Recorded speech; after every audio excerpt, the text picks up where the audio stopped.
ఇప్పుడు మీరు కృష్ణవంశీ గారితో చాలా మూవీస్ చేసింది కదా, so how is your rapport with him? ఎక్సలెంట్గా ఉంటుంది. తనంటే తన దగ్గర చేసిన అందరం తనంటే విపరీతమైన ప్రేమ. ఎట్లా పరిచయం అయింది మీరు? మేము అక్కడే మద్రాసే బేసిక్గా అందరం ఒకేసారి ఇండస్ట్రీకి వచ్చింది. వంశీ గారు నేను మొత్తం అంతా గ్యాంగ్. అంటే లైక్ గుడ్ బడీస్ ఇద్దరు? యా, బాగా చాలా ఇష్టం అంటే. ఓకే. సార్ నన్ను ఎవరినైనా పరిచయం చేస్తే నాకు తెలుగు నచ్చిన ఆర్టిస్ట్ శివాజీ అంటారు. ఇంకా అంతకన్నా గొప్ప ఏం కావాలి.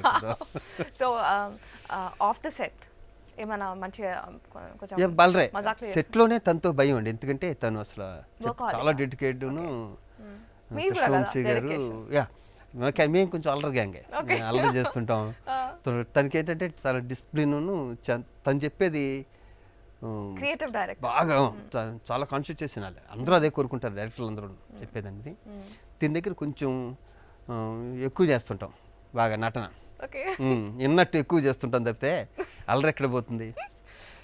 షూటింగ్ అయిపోయాక వచ్చాక ఇంకా అంతా మామూలే. షూటింగ్లో చాలా కష్టం అంత దగ్గర చేయటం అనేది, అసలు ఒళ్ళు హోనం అయిపోతుంది. అంటే ఎగ్జాక్ట్ ఎట్లా రావాలో అట్లా కంపల్సరీ ఇట్లా రావాలా, అవి వస్తుంది.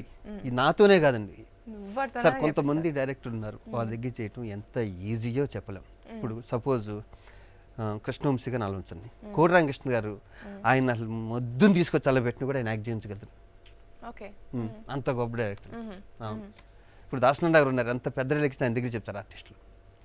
అంటే వాళ్ళకి కోపం రాదు. ఇప్పుడు వంశీ గారికి కానీ ఇప్పుడు నేను చెప్పిన వాళ్ళు ఎవరికేనండి, ఆర్టిస్టులు తీసుకోవటం ఇంకోటి టెన్షన్ బెటర్, రిలాక్స్గా వదులుతారు, టైం హ్యాపీగా టేకులు తిన్నా పర్లేదు, మనకి బాగా వచ్చిందా లేదా అనేది చూస్తారు. End result important. యా, అదే మన స్క్రీన్ మీద కనిపిస్తుంటుంది అంతే కదా.